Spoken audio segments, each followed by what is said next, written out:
নমস্কার, কেমন আছেন সবাই? নিশ্চয়ই খুব ভালো আছেন। আমিও খুব ভালো আছি। আমার নতুন আরেকটি ব্লগে আপনাদের সকলকে স্বাগত জানাই। আজ বানাবো ছোলার ডালের বড়া দিয়ে শুক্তো।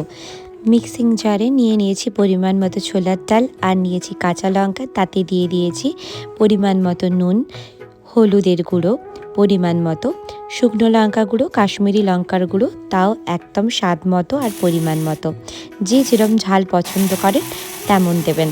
তারপর খুব ভালো করে একটা স্মুথ পেস্ট বানিয়ে নিয়েছি। পেস্ট বানানো হয়ে গেলে তার মধ্যে আবারও দিয়ে দিয়েছি একটু হলুদ গুঁড়ো আর কাশ্মীরি লঙ্কার গুঁড়ো। আমার মনে হয়েছে একটু কম হয়েছিল, তাই আরেকবার মিশিয়ে নিয়েছি।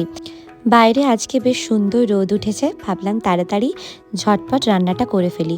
শুক্তোর জন্য নিয়ে নিয়েছি ছোলার ডালের বাটা, আর নিয়েছি উচ্ছে পরিমাণ মতো, আর নিয়েছি বেগুন আর কাঁচকলা। আমি এখানে একটা কাঁচকলা আর একটা বেগুন ব্যবহার করেছি। নিয়ে নিয়েছি কিছু ড্রামস্টিক, আর নিয়ে নিয়েছি আদা, কাঁচা লঙ্কা, আলু। আমি এখানে ফ্রোজেন ড্রামস্টিক পেয়েছি, তাই ফ্রোজেন ড্রামস্টিক ব্যবহার করেছি।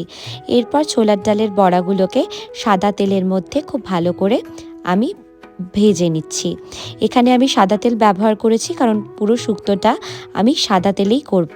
ছোলার ডালের বড়াগুলো এমনিও খেতে খুব ভালো লাগে, একটু লাল লাল করে আমি ভেজে নেব। ওইদিকে বড়াগুলো ভাজা হোক, এদিকে নিয়ে নিয়েছি পোস্ত, সাদা সর্ষে, আদা, কাঁচা লঙ্কা, আর নিয়েছি পরিমাণ মতো রাঁধুনি। এই রাঁধুনি শুক্তোটাতে একটা সুন্দর ফ্লেভার অ্যাড করবে এবং এর একটা সুন্দর পেস্ট বানিয়ে নেব।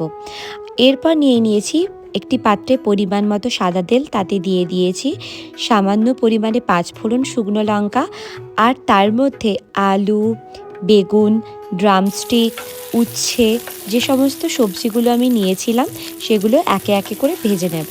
শুক্তো রান্নার ক্ষেত্রে ফোড়নটা একেবারেই অপশনাল, আমার ভালো লাগে তাই আমি একটু 5 ফোড়ন আর শুকনো লঙ্কা এখানে ব্যবহার করেছি, আপনাদের ইচ্ছে না হলে দেবেন না।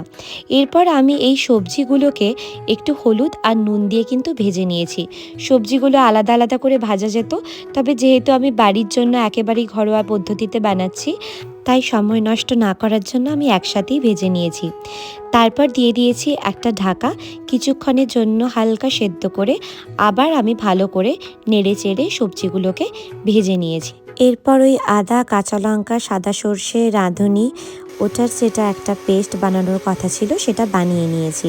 এবং ওই পেস্টটাকে সবজিগুলো হালকা ভাজা হয়ে গেলে তার মধ্যে আমি দিয়ে দিয়েছি। আমি সবজিগুলোকে খুব লাল লাল করে এখানে ভাজিনি, তাতে সবজিগুলোর যে গুণাগুণ থাকে তা কিন্তু অনেকটাই নষ্ট হয়ে যায়। আমি সেই জন্য একটু হেলদি বানানোর জন্য হালকা ঢাকা দিয়ে প্রথমে সেদ্ধ, তারপর একটু হালকা লাল লাল করে ভেজে নিয়েছি। আপনারা চাইলে আলাদা আলাদা করেও ভাজতে পারেন। এবং এই যে পেস্টটা আমি ব্যবহার করেছি সেটা কিন্তু খুব ভালো করে কষিয়ে নিতে হবে। এরপর একটি পাত্রে আমি নিয়ে নিয়েছি পরিমাণ মতো দুধ, এবং দুধটাকে মাইক্রোওয়েভ করে নিয়েছি। এবং ওইটা কষানোর সময় সবজির মধ্যে যে আদার পেস্টটা দিয়েছিলাম তাতে আমি একটু জল দিয়ে কষিয়ে নিয়েছি, এবং গরম হয়ে যাওয়া দুধে দিয়ে দিয়েছি সামান্য পরিমাণে ময়দা।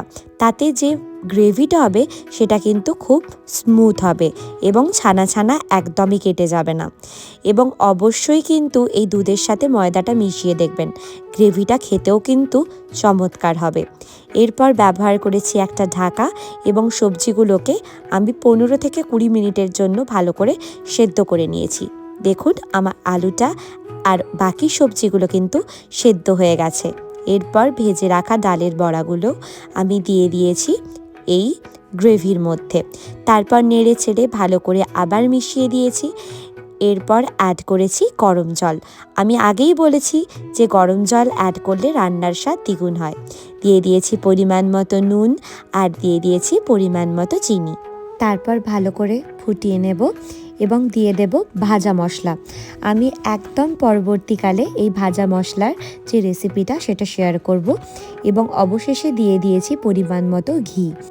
দেখুন শুক্তোর গ্রেভিটা কিন্তু পুরোটা রেডি হয়ে গেছে এবং একদমই কিন্তু ছানা কেটে যায়নি। এখানে আমার সবজিগুলো একদম সেদ্ধ হয়ে গেছে। আমাদের বাঙালির ইমোশন শুক্তো একদম রেডি। আবার ফিরে আসবো নতুন একটি ব্লগ নিয়ে। ভালো থাকবেন সবাই, আনন্দে থাকবেন।